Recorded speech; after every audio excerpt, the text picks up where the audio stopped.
Okay, isang maganda, mapagpalang umaga sa ating lahat mga kapatid. At Sunday is for the Lord. At tumayo na po tayo and open our Bible in the book of Proverbs, chapter 14, verse 14a. Yan, are you there? Okay, sabay-sabay po nating basahin. Bible says, "The backslider and heart shall be filled with his own ways." Tayo po ay sumandaling manalangin. Kami, Panginoon, lahat ay sama-sama dumudulog diyan po sa throne of grace sa langit at papakumbaba. Yung mga kasalanan, pinapahayag po namin, O Diyos. Magasa mo kami ng banal mong ng iyong dugo at hiniling namin mula yung pagkilos ng Espiritu sa aming kalagitnaan. Patuloy na abutin kami saan kami naroon, O Diyos, at katagpuin ang mga spiritual na pangangailangan namin. Itong aming dalangin ng may untong pagpapasalamat sa aming puso kay Kristo Jesus. Amen. Thank you. And be seated. Okay. Ang ating paksami kinalaman po doon sa backsliding ano po. At pinamagatan natin itong the drift of the heart. Ano po. Alam nyo, bihira at hindi bigla yung pangnanabik sa gawain ng Diyos. It is a silent, slow drift of the soul. Ito po ay heart issue. It is a heart issue. I mean, kailangan ng dito diagnostic question. Para bang may sakit ka sa puso, hindi mo naman, kung ikaw magpa-check up sa isang doktor, siyempre, kahit sabihin mo doon sa doktor na masama ang aking pakiramdam, siyempre, ang doktor hindi naman pwede magula. So, kailangan i-check upin ka. So, meron mga symptoms. No? At yung puso ay may sakit. So, likewise, sa spiritual na heart natin, meron din mga symptoms. Bakit tayo ay nananamig na sa ating pananampalataya. So, yung Hebrew word nito ay so, in Hebrew, means to turn back. So, a backslider is a believer who is sleeping backward. Sleep, hindi yung natutulog, sleep. Instead of moving forward with God. Sabi nga ng mga kasabihang matatanda na tumatanda ng paurong. Kaya, Solomon warns that backsliding begins in the heart issue. This means you can sit in a church pew every Sunday still be drifting. Pwede po. Hindi ibig sabihin na physically always present tayo dito. Nakaupo tayo lagi. Hindi exempted na tayo dito sa tinatawag na backsliding na po. You can be physically present but spiritually absent. Ayan. So since it's an inside job, what are the hidden warning signs of a backsliding? Una, yung tinatawag na leaving one's first love. So, iniiwanan na natin yung unang init ng ating pag-ibig sa Panginoon. No? So, the initial slide begins when your passion for Christ cools down. And your devotion turns into a mere habit. Para nagiging duty na lang. You just go with the motion. Ano po? At hindi na nag-break yung predictability ng buhay. Kaya nakakaranas tayo ng cool down. Ulit-ulit kong ginagawang isang bagay, okay? Yun, dumadating sa punto na parang nag-burn out. Diba? Yung napakahalaga kasi yung devotion, ito yung pag-ibig natin sa Diyos. Pinakamahalagang elemento sa ating pakikipag-niig sa Diyos, walang iba kundi yung pag-ibig. Kasi kahit sa buhay ng tao, kahit mahirap ang buhay, kung mayroong pag-ibig, makakasurvive. Amen. Lahat nalalampasan. Pero pag yun yung nawala, yun lang. Napakahalagang bagay. Okay? So spiritual decline always starts when intimacy with Jesus is replaced by empty religious routine. Yun ang problema. Yung externalism, yung bang naging tradisyon natin na pagdating ng linggo, magbibihis tayo, pupunta tayo ng church, okay? Worship, gano'n. Ulit-ulit routine yun. Externalism, ibig sabihin, yung masyadong formal na lamang, pero wala naman talaga tayong malalim na relasyon sa ating Panginoon. Napapabayaan na natin yung mga devotional life natin, yung ating prayer life natin, okay, magbabasa natin ng Bible. So, nagiging external tayo. No? Alam, sa tingin ng mga tao, okay tayo, di ba? Pero deep in our heart, may problema tayo. Amen? So this is like a spiritual hypothermia. When a physical heart gets cold, its pulse slows down and it loses vitality. Parang ano din eh. Sintomas ito yung sa puso, di ba, ng tao. Ang tawag nila doon hypothermia. Kapag nalaligan pala yung heart ng isang tao, bumabagal yung pitik ng puso. Ngayon, humihina yung kanyang sigla. Ano? So, a spiritual cold heart loses its warmth of Christ, leaving your faith numb and mechanical. Nagiging pantig na tayo din sa mga pagkilos ng banal na espiritu, no? At nagiging mechanical na. Ibig sabihin, para nakaprogram na yung mga gagawin natin. Para tayong mga robot na lang. Hindi na natural eh. Ang nangyayari, no? Yung warmth, no? Kasi ay pag-ibig ni Kristo ay napapalitan na ng mga routine na, religious routine, sabi ko nga kanina. Okay. So, ang tanong sa umaga, ang ating bang relasyon sa Panginoon ay hindi na ba mainit katulad ng dati? Mga kapatid? Sabi nga doon sa Revelation chapter 2 verse 4, "Nevertheless, I have somewhat against thee, because thou hast left thy first." Yeah. So lahat tayo may first love, no? Pero siyempre, first love natin ng Panginoon. So pag yun ang nawala, yung elementong yun, mga kapatid, ay magiging lukewarm Christian tayo. Sabi ng Panginoon, isusuka niya tayo. Ayaw niya kasi yung neutral tayo. Hindi ka mainit, hindi ka rin malamig. Lukewarm Christian. Okay, pangalawa, frequent absent from church gathering. Isa to sa mga sintomas. Dahil nga sa heart issue siya, hindi nakikita. Pero may sintomas. Parang sakit sa puso. Diba, isa sa mga sintomas ng sakit sa puso, yung madali kang, diba, pag umakyat ka ng uphill, tapos pagdating mo sa taas, iba yung hingal mo eh, no? Iba yung normal na natural na hingal, di ba? Diba, napagod ka eh. Pero iba yung hingal na kailangan takes time pa, uupo ka, talagang, kumbaga sa re-regroup ka pa eh, parang gano'n. Sabi tayo sa puso. Naalala ko si Brother Ed Dibaya, yung kasama natin dito. Kasi di ba pag nagsusulwing tayo, inaano niya ako pag-aakit kami ng uphill. Pagdating namin sa taas, sandali lang ha. Tapos papawisan siya ng malapit. Hindi ko pa yung pansin dati eh. Isa sa puso. Tapos nabalitaan natin one day, di ba? Wala na. Doon pa siya na yung nangyari sa, saan ba yun? Buhol ba yun? Wala, pag-uwi ni Brother Ed, ano na siya? Pabo na. Ano ba ng pandemic yun, kapatid? Hindi naman. Pero kasi, mahal daw kasi yung bangkay, sasakay ng aeroplano, pabalik dito sa Luzon. So yung asawa, decided na, i-cremate na lang. Parang mura na daw. Ganon din natin si Brother Ed, di ba? Malagay na sa ganun, malakot gano'n. Ganun, pag-bilis. Iglap ng buhay. Pero yun nga, sabi ko sa iyo, meron pala siyang sakit. Kaya pala sabi ng isang kamag-anak doon, hindi lang natin alam, di ba si Brother Ed, sa likuran ng kanyang mga tawa, meron pala siyang heart issue.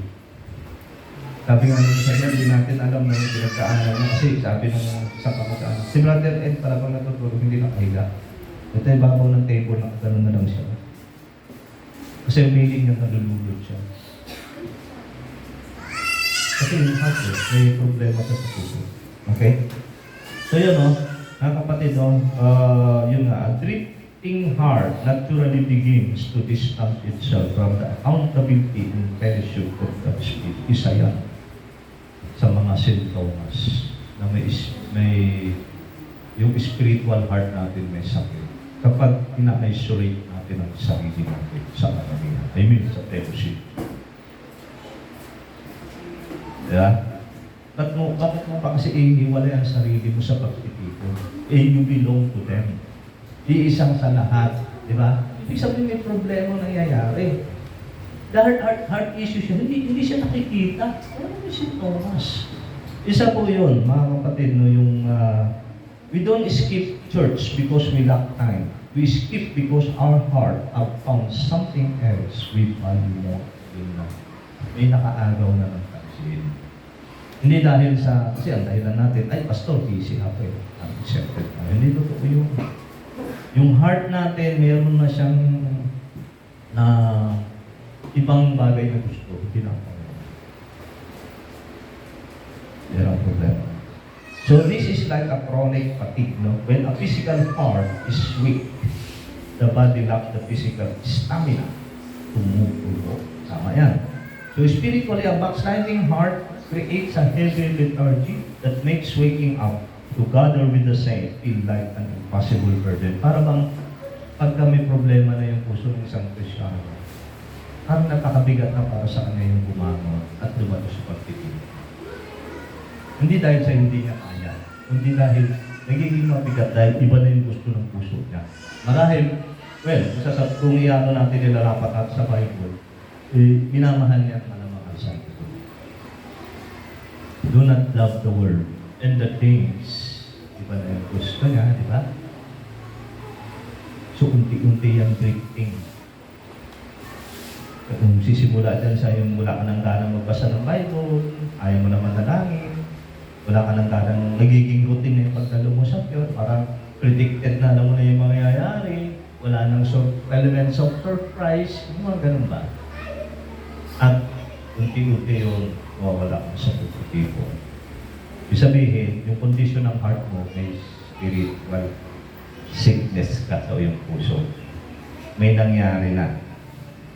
Okay? So, look at your attendance. Are you slowly drifting into isolation away from the body of Christ? Hindi natin sinasabi na yung mga kapatid nating wala dito ngayon ay sila ay backslidden and hard. Pero, posible na isa sa mga sintomas. Di ba? Kasi bilang isang mananampalataya kay Kristo, hindi po natural na ipagpaliban mong pag-ibig. Way of life yan. Yan ang nagbibigay sa iyo ng kalakasan ng fellowship. Diyan ka sumisigla kasama mo mga kapatid. Diyan ka may sense of belonging. Ano ha? Kung baka sila yung mga kabalahibo mo eh. Ganun eh. You have something in common. Di ba? Meron kayong common ground. Ganun, kakasundo kayo sa aming mga bagay. Nagkakaisa kayo. Di ba? Ang tuwa at saya ay naririto sa pagtitipon. Pero kung i-isolate mo ang sarili mo, ito ang may problema. Amen? Sabi nga doon sa Hebrew 10:25a, not forsaking the assembling of ourselves together. Pangatlo, sintomas ng drifting heart. No participation in the Lord's work. A backslider loses that desire to serve and no longer actively helps or support the ministry of the church. Yun na.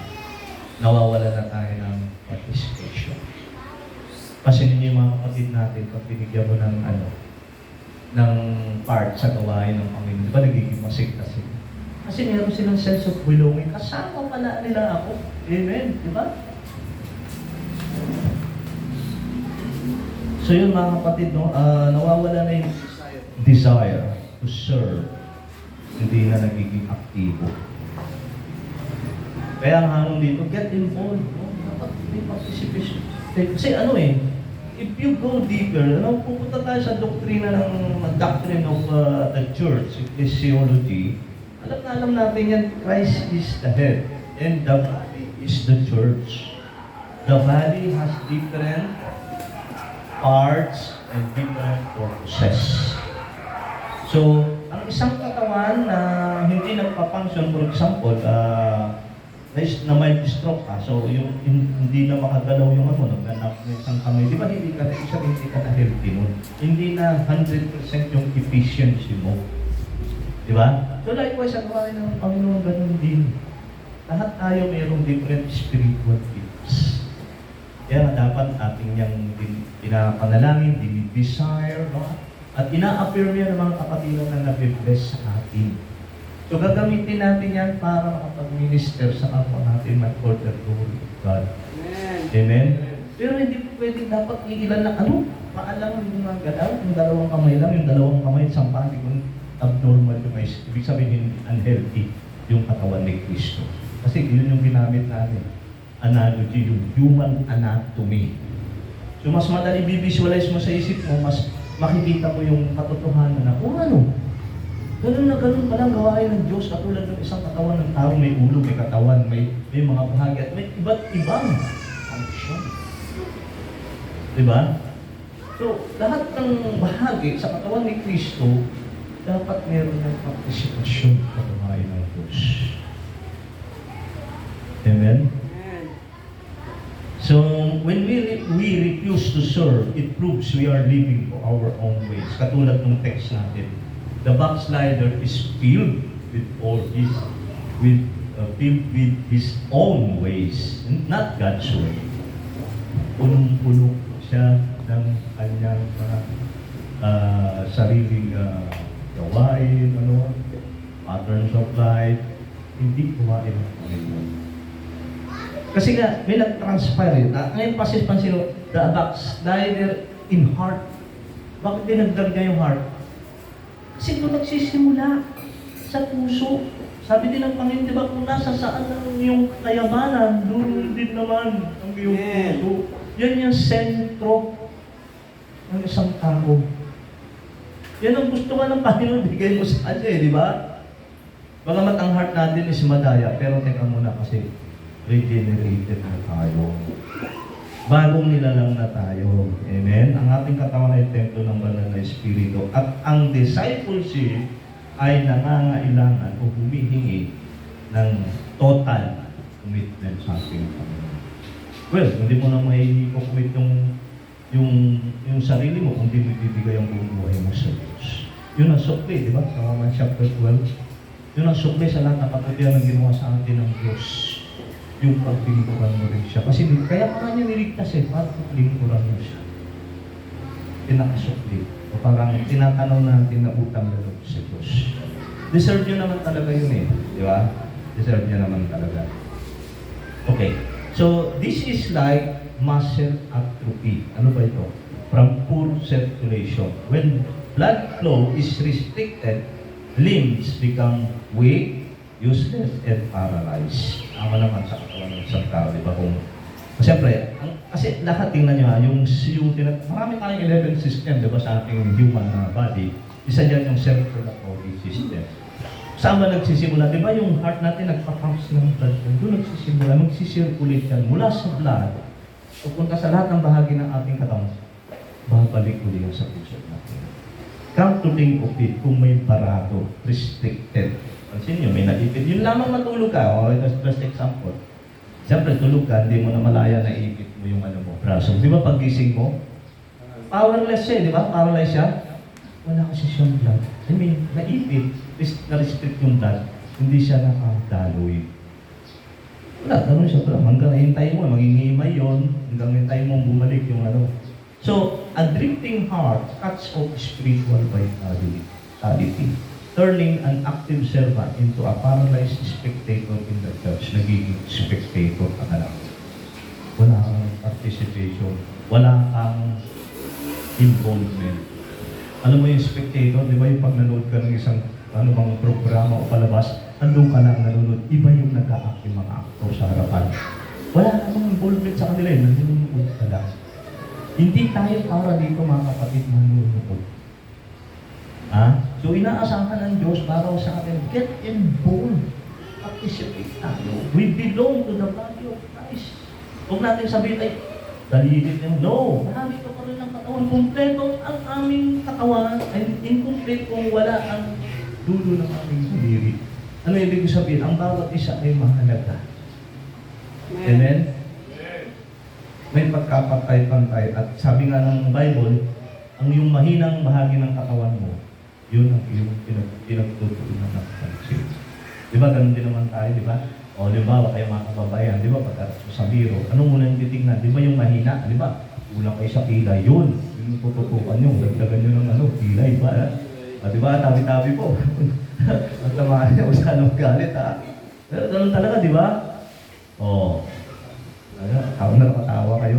Nagawa ng Panginoon ganun din. Yung mga maihina, tulungan dito, inaalalayan natin sila. Amen? Pilay lang pala, di ba? Makasundo-sundo na tayo. Okay.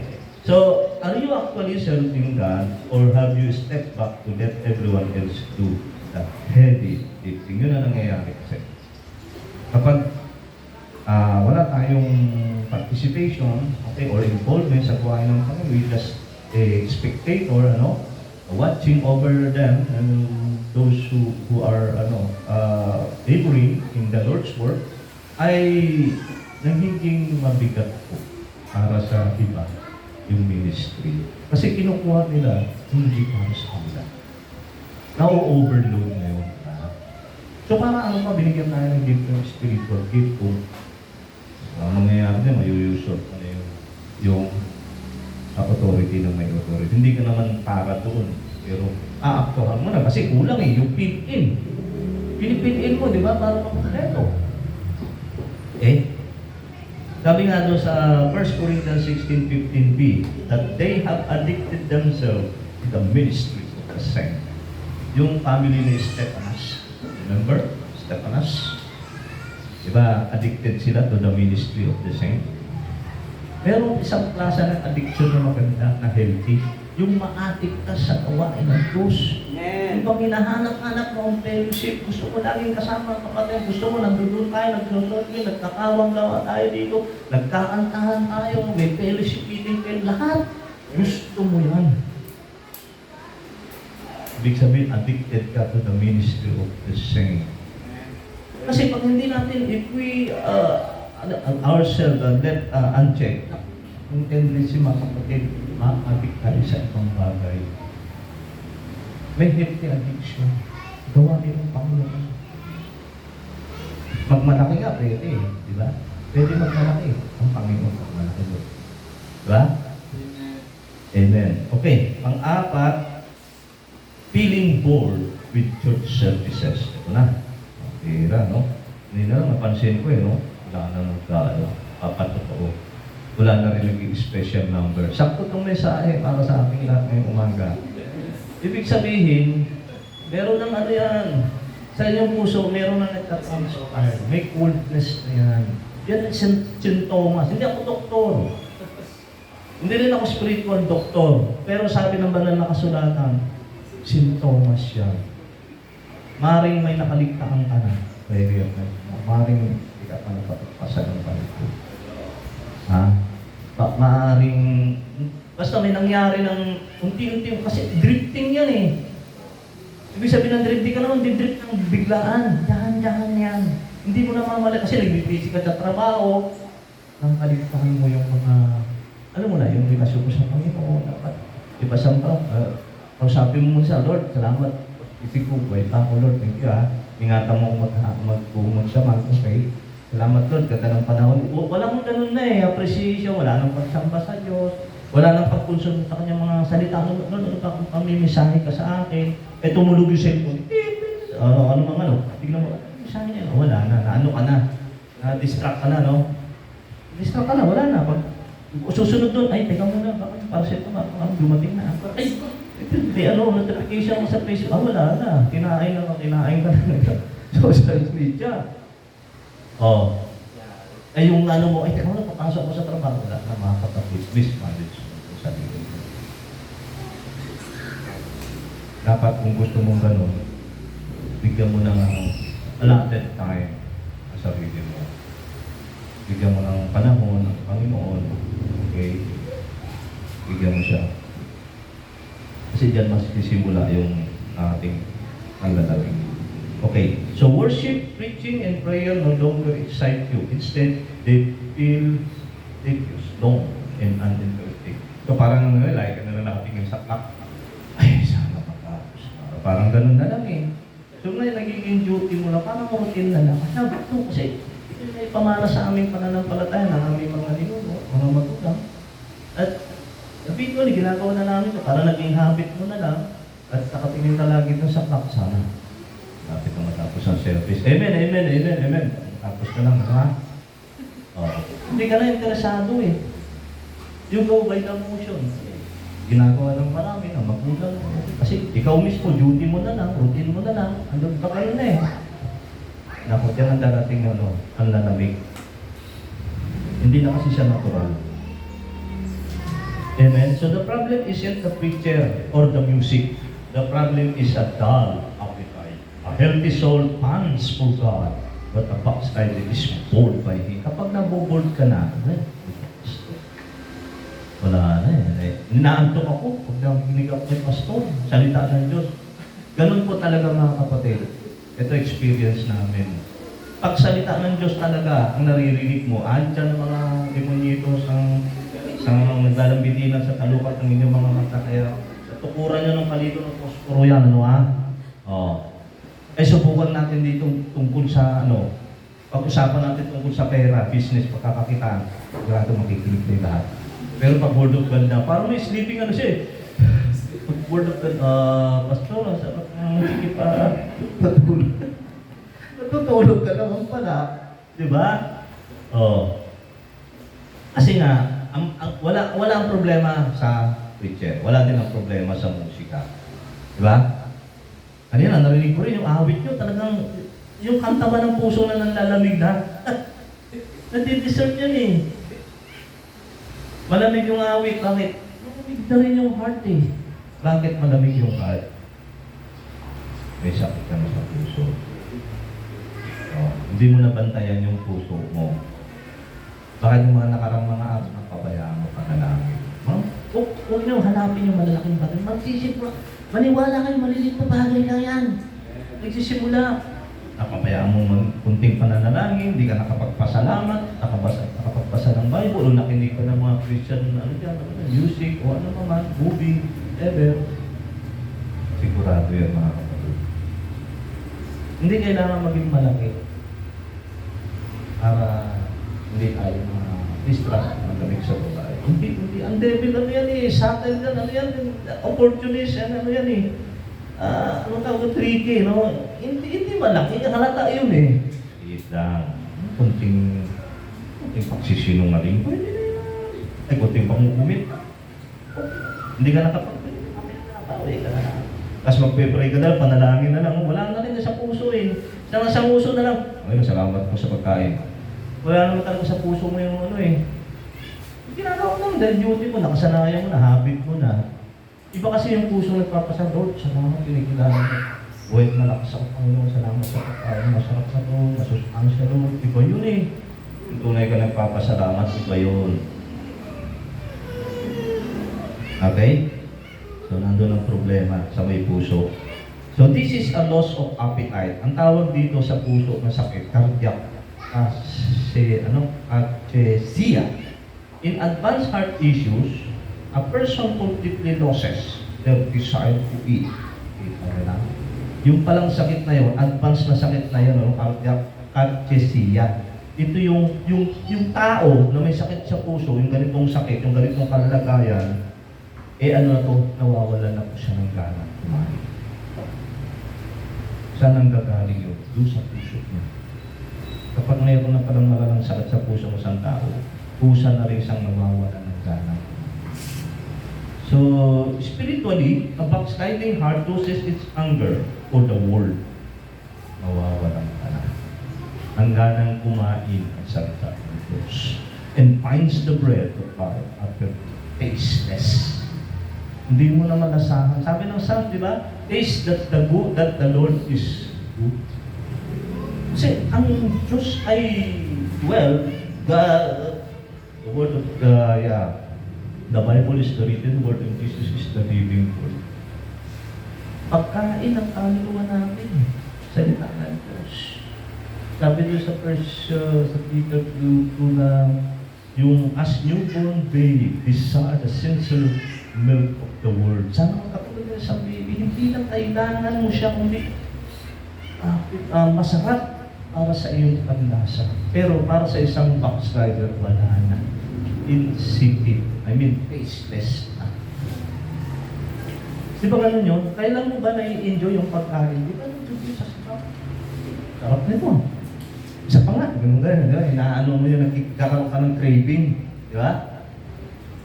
Pero yung nawawalan ka na ng ano ka, ang sarap naman ng pagkain, pero hindi mo na-enjoy. Ganun din, minsan yung salita ng Diyos, totoo naman, okay, maayos naman na ipapangaral at naaayon naman sa salita ng Diyos, pero walang ano sa'yo, walang appeal. No? Mas pagbibigyan mo pa yung sarili mo, siyempre, puyat ako, pastor, puyat ako, at ano pastor, yung boses mo, may sleeping pill talaga. Mga kapatid, kahit na hindi ako ang mangaral dito, basta salita ng Diyos ang pinapangaral. Matik yan. Kami nga marami na kami experience, Bible study, pag-word of God, hikaban na sila lahat. Dapat meron tayong dito, alam mo yung kwento ng ano ba, Ibong Adarna? Isa sa mga technique ng Prisipe, hindi siya katulog. Kasi iba yung himig no? Yung tunog yung huni ng Ibong Adarna. May sleeping effect yun, iba? Yung ginawa niya, di ba? Sinukat yung sarili niya. May nagturo sa kanya yung matanda yata, ganito ang gagawin mo. Sugatin mo yung sarili. Tapos pagka ayan na, umaawit ng Ibong Adarna, igayin mo na ng kalamansi. Ewan ko lang. Kalamansi na yan, hapdi nun. Kailangan pa bang gano'n? Gagawin natin, susugatin natin yung lagyan natin ng kalamansi. Grabe na yan. Samantalang, ang pangangaral ng salita na it takes 30. Hindi pangabot ng isang oras. Hindi natin maibigay sa Diyos yung ating pakikinig. Pero ang routine ko, mula Lunes hanggang Sabado, saan mo ginagamit ang pandinig mo? Take note, salita ng Diyos ang naririnig mo. Yung problema. Nasa may puso, di ba? Sabi sa'yo, talikili sa puso Okay. So, when you sit in service, are you actively listening to God's message? Or are you just staring at the clock, waiting for it to end? O hinihintay mo na lang magtapos? Okay. Sabi nga ng talata, Psalms 42 verse 1, As the hart panteth after the water brooks, so panteth my soul after thee, O God. Grabe, no? Ramdam na ramdam mo yung feeling nung psalmist, di ba? At nalarawan niya, tulad ng isang usa, malaking usa. Nakita ko na sa desierto ko ba naman, di ba? Makakita ko ng isang patis na kalumig-lamig. Yung makwens yung thirst ng usa, ganun na ganun, sabi ni David, ang feeling, yung kaluluwa ko Panginoon.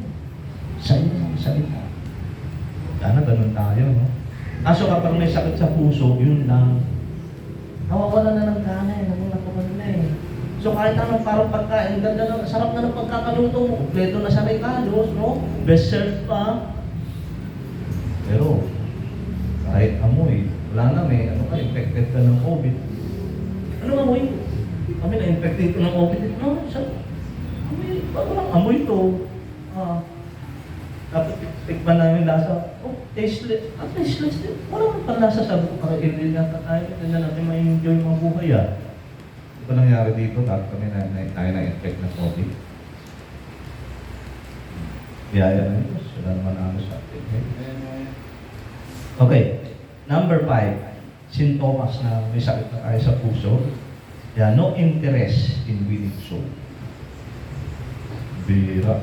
You no longer carry a burden for the lost, and you feel no urgency to share the gospel with those who are dying without Christ. Pero isa pala sa mga sintomas yun yung awang bigyan ko kanya may amusudan, basta siya naisalangan ako ganun na ligtas na ako, di ba? Siguro may ibang gagamitin ng Diyos sa kanila. Parang sa akin din yan, gano'n. Isipin natin, bakit na, bakit pa akong sarado? Ibang araw na lang. Di ba, mga gano'n, di ba? Pero ang problema talaga, hindi dahil sa busy tayo Yung talagang may sakit talaga tayo sa puso, kung sabi ng ng ni Haring Solomon.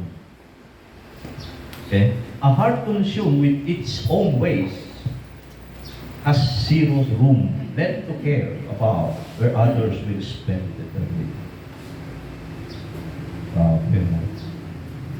Ganun daw yun, mga kapatid. No? Kapag napuno ka na your own ways, kasi hindi na ang God's ways, kasi yung isa sa mga God ways, yung pag-akay ng aliway. Pero napuno ka na ng dami ng gagawin kasi mas ano man mas gusto mo na yung ginabago ng ginagawa ngayon, no? So, ang Christianity, nandyan lang naman lagi yan. Babalik ka lang kung gusto ko. Teka muna, enjoy ko muna sa mga worldly things na ano. Yung mga pinagkakaabala, mga bagay na, alam mo yan, tao maraming obsession. Kanya-kanya tayo ng obsession sa buhay, di ba? Minsan, unhealthy. So, ninanakaw niya yung desire, yung attention natin mula sa ating Panginoon. Na, without us, no? Kasi drifting to Kunti. Parang kumuloy, nalulubog ka. Kunti lang. Ay, kunti pa lang yan. Kunti pa. Ngayon, mamalayan mo. Malayo ka na sa Panginoon. So, this is like a clogged artery. Para sa puso, no?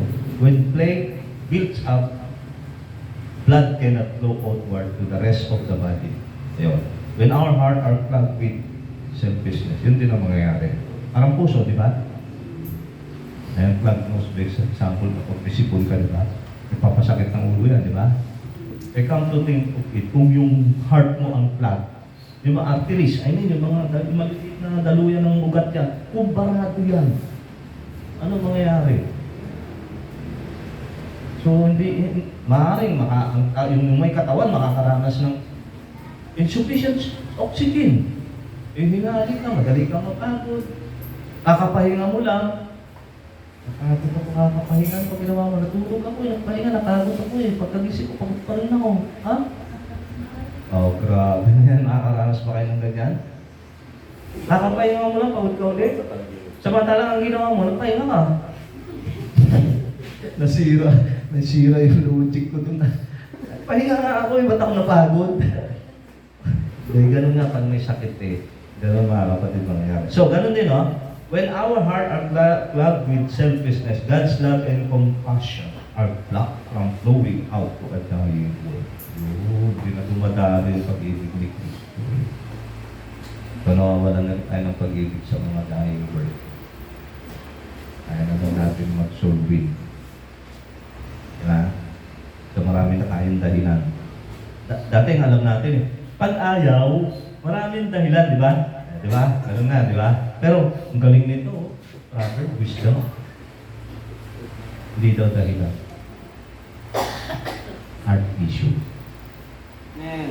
Galing ng Panginoon. May sakit ka sa puso. Sa bilis. Na kailangan ayusin tayo sa ating relasyon sa ating Panginoon. So when was the last time you genuinely wept, prayed, and spoke to someone about the salvation of your soul? When was the last time? Sinir mo. Tagal-tagal na rin, no? Tagal na marahil. Sabi nga doon sa 11:30b ng Book of Proverbs, he that winneth soul is wise. Amen? Okay, panghuli. Not,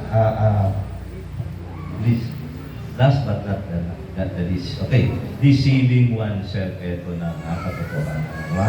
The final danger in convincing yourself that you are spiritually fine just because you hear the word, even though you don't obey it. Yun na. Pinakikinggan, pero hindi ipinamunod. That's the dangerous part. Diba? Hearing without doing is a dangerous illusion that masks the reality of your spiritual decay. Yun na. Para itong maskara tinatakpan. Ang totoo nyo, nabubulok ka na. You are rotting inside. No? Ganun yun. Yung puso mo, siyempre, pag nagkasakit yan, hinayaan mo, pinabayaan mo, okay? Ang dami mo mga maskara, pinagtatakip, okay? Yun ang mangyayari. Pag nagkasakit ang puso, pag-shutdown na yan. O parang ganito, di ba yung supply ng kuryente, yung ang tawag doon? box. Ang tawag yung battery niya. Oo, pag binaba yun, di ba? Shutdown, walang power. O ganun, ang heart natin pag nag-ano yan, shutdown niya. Ano mangyayari sa katawan? Dead bone, di ba? So, yun ang sinasabi ni James na dead. Ang pananampalatayang walang gawa ay patay. Nahiwalay yung faith niya sa kanyang gawa. Yan ang ginagawa ng sin, di ba? Sin separate. Death means separation. Ihiwalay ka ng Diyos mo sa iyong mga gawa.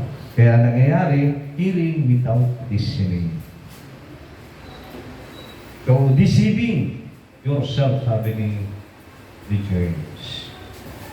Parang kang humarap sa salamin. Nakita mo yung sarili mo. Ay! Siyempre, ayusin mo sarili mo. Pag nakita mo sa boy, yung mga ano ko, aking mga kubo, hindi pa. Kung ano, foundation dyan, di ba? Make-up, okay lang, di ba? Ayusin mo sarili mo eh. Pero sabi ni James, pagkatapos mong marap sa salat at kabigod mo nakalimutan mo ito, ganun din yun. Pagkatapos mong napakinggan, kasi it's like a mirror. Pinapakita nito yung sarili natin. Uy, ang pangit ko pala sa atin ng mirror ng salita ng Diyos. Anong gusto ang Panginoon, tuturuan namin paano kagagandahin mo mukha. Pangit ka dyan eh, dito maganda ka o ito gawin mo para kumanda ka. Diba? Hindi ka naman hayaan ng Diyos. Pagkatapos na sinabi ng Diyos, yung pangit na bagay sa buhay mo, sasabihin niya rin yung magandang bagay na gagawin mo. Kaya lang, ang nangyayari, dito, dinideceive yung sarili. Kasi sinabi na nga ng Diyos, ganito gawin mo. Kaya lang, napakita mo. Yung ba yung sinasabi natin na lumabas sa kabilang tainga. So sayang naman kasi pinibigyan ka ng pagkakataon. Sinasabi ng Diyos yung katotohanan. Anong gusto mong marinig? Yung salita ng mga tao. Puro mga flattering word. Uy, yung ganda-ganda mo. Pero inaano-ano ka naman, di ba? Ito, salita ka Diyos. Sabi ng totoo sa'yo, ito magandang tanda dito. Amen? Yan. So, ito na. Finally, parang ano to, sintomas sa puso. This is a silent heart attack. Ito na, finally. It is a condition where damage occurs to the heart muscle. But the patient feels no pain and assume they are perfectly healthy. Maraming ganyan. Hindi ibig sabihin na wala kang nararamdaman sa katawan mo, healthy ka na. Kaya nga nagpapacheck up sa doktor eh. Yun ang nangyayari dito ngayon sa backslider ng puso. Dahil wala silang nararamdaman, parang, di okay lang ako. Doon ang mangyayari yung tinatawag na silent heart attack. Bigla na lang inatake yung tao sa kanyang puso ko. Dahil hindi siya nagpapacheck up, pala niya, wala naman siya nararamdamang pain. So, pala niya, healthy siya. Isang araw, inatake siya sa puso. Wala na second chance. So, self-deception numbs your spiritual nervous system, hiding your critical condition from your own eyes. Kung ikaw, niluloko mo yung sarili mo. Wala akong nararamdaman ng mga pain. Kaya, healthy ako, healthy ang katawan ko. Ano mo masasabing healthy ka? Di ba? Ano nga yan eh, heart issue. Ibig sabihin hindi nakikita. Kailangan check upin ka ng doktor. Inner yan eh, nasa loob. Yung puso ko eh, titignan ko ano. Normal po yung, ang dami, di ba? Yung blood pressure mo, yung, ano ba, yung intake ng per minute ba, yung intake ng puso, kung normal ba, kung masyadong mabilis yung tunog ng puso mo. Lahat yun eh. Kaya meron tayo tinatawag, may nagpapa-blood chem, meron tawag yun ng general check-up naman. Wala nga ulo ka, lahat, dugo mo, yung blood pressure, lahat eh. Doon mo ka lang masasabi. Sa inyong kalagay mga kapatid, itong mga nabanggit ko na ito, marahil sa ito, umapanda na kayo. Amen. Ha? Hindi kailangan maging malaki ang dahilan ng problema para sabihin mo may problema ka. Dahil lahat ng problema nagsisimula yan sa maliit. At pinabayaan mo kasi yan, para sa mga pinabayaan ko, lumalaki yung naramdaman. Okay? So don't let your knowledge fool you. Are you actually living out what you hear on Sunday? Yung bang naririnig mo ngayon? Are you willing na ipabuhay mo yan? Amen. Sinasabi ng Diyos, kasi ganun yun eh, pag hindi mo inamin sa sarili mo na may sakit ka, hindi ka gagaling. Sinasabi na ng doktor eh, ang ating kaluluwa, may sakit ka. Ayon sa ating pagsusuri, ng mga check spiritual diagnosis ko, ay ito, medyo dito, medyo sumasablay ka na rito. Huwag mong hayaan yan, kasi yan ang pagmumulan ng malaki mong naramdaman sa puso. Take note ha, puso yan eh. Magkasakit ka na sa ibang bagay. Mawalan ka na isang kidney, pwede ka pa bumuhay eh. Mawalan ka na isang puso, patay ka na. Nakikita yung pinapakita dito ng Diyos sa atin sa umagang ito. Ito ang ating buhay. Pinakpuso ng ating buhay. No? Para manatili tayong buhay, masigla sa gawain ng Diyos, kailangan gamutin natin. Kung meron tayong mga kailangang ayusin sa Diyos natin, ayusin natin. Aminin natin sa Diyos, huwag tayo magmalaki. Hindi ako tinatablan talaga na, sugat Christian ako. Hindi ay, maliit pa yan, hindi ko pa indahin yan. Ay, hindi. Lahat ng kumula ng malaki, maliit. Ang problema ay problema. Ang sakit ay sakit. Gamutin. Naniniwala pa kayo na sabi na, hindi gagaling na kung hindi mo ginamot. Oh? Meron po, pusang gagaling naman, sabi naman ng iba. Pero logic doon, pag hindi ka talaga ginamot, hindi ka gagaling. Kung sabi, hindi gumaling ako usay, yung sugat ko, hindi. Ang katawan natin, may sariling gamot yan, ginagamot niya sarili niya. So may gamot pa rin. So ano ito pa rin prinsipyo? Hindi ka gagaling kung hindi ka ginamot. Ang mga sakit natin sa puso, ang Panginoon ang mga gagamot. Amen? Kaya pagkatiwala natin sa Kanya kung ano man yung ating mga nagiging dahilan para tayo ay nalalapit sa Panginoon, pagkatiwala natin sa ating great physician. Sabi nga sa James 1:22, but be you doers of the word and not hearers only, deceiving your own self. So, to summarize, therefore, backsliding is a progressive disease. It starts with sin action, moves to a missing presence, results in a lack of service, turns into boredom, dries up compassion, and ends in the total self-deception. Ibig sabihin, mga kapatid, being filled with our own ways always leaves us empty. Our ways lead to spiritual death. Only God's way brings life. So, stop making excuses, for the tree. Huwag natin sabihin na, kasi ganito, busy ako, ganito. Today is the day to confess the faultness, the sin, of your heart. Forsake your own ways and return to Jesus. Yung kanta kanina, sakto, turning to Jesus. Pag sabihin ng drifting, nakalayo ka ni Jesus. Hindi mo naman nakalayo. Amen. Kasi hindi mo inaamin dahil nandito ka tayo. Nandito mo yung proseso. Hindi ba naman backsliding in heart? Pwedeng nandito ka, pero ang puso mo malayo na sa Diyos. Amen. So ikaw lang ang makakasagot niyan. Ay yung dalawa ng Panginoon. Ang malay ko dyan, diba? Okay? So, Proverbs 4:23, keep thy heart with all diligence. For out of it are the issues of life. Yan po ang mensahe na Diyos sa atin. Ito, dadalawang binanit.